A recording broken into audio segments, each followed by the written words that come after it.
Comebacks don't begin when things get easy. They begin when you've lost everything but your will to rise.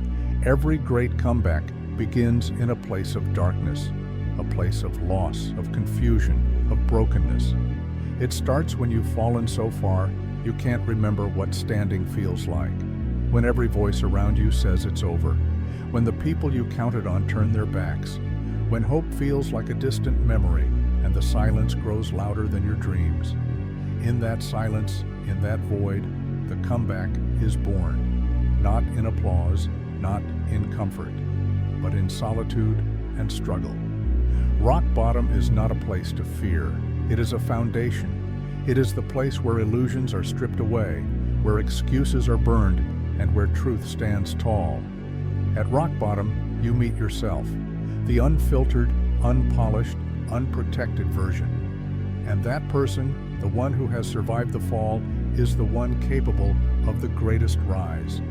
You don't begin the comeback when you feel ready. You begin it when you decide that where you are is no longer where you'll stay. Resilience is not about never falling. It's about rising every time you fall. It's about getting back up, bruised and battered, and saying, I'm still here. Life will test you.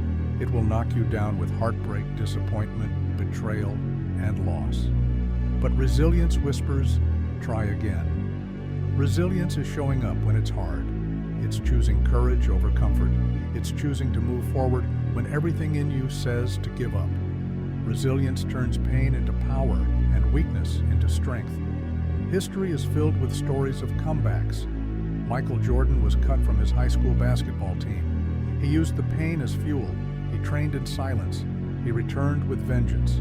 He didn't just make the team, he became the greatest to ever play the game. Muhammad Ali was stripped of his title and banned from boxing, but he returned. He didn't just fight, he reclaimed his crown. He reminded the world of who he was. J.K. Rowling was broke, jobless, and rejected by publishers. But she kept writing, she kept believing. Her comeback didn't just change her life, it changed the lives of millions of readers around the world. The world may doubt you, they may laugh at you, ignore you, walk away from you. But the most important voice is the one inside, the voice that says, you've got more left. The voice that refuses to be silenced. That voice doesn't need an audience. It doesn't need applause. It needs belief. Belief in yourself. Belief that the comeback is possible even when everything says it's not. That inner voice, no matter how quiet, holds more power than the loudest critics. The greatest comebacks require discipline, consistency, focus. They require early mornings and late nights. They require saying no when you want to say yes. They require falling in love with the process, not just the result. There will be setbacks.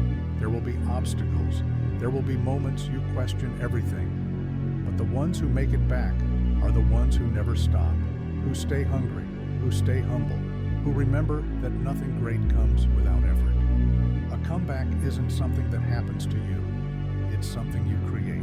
It's a decision, a choice, a commitment. You don't stumble into greatness, you build it, brick by brick, day by day, decision by decision. And it begins with the smallest step, deciding that you are not done, that you still have something to give, that your best days are not behind you, they are ahead. That's where it starts.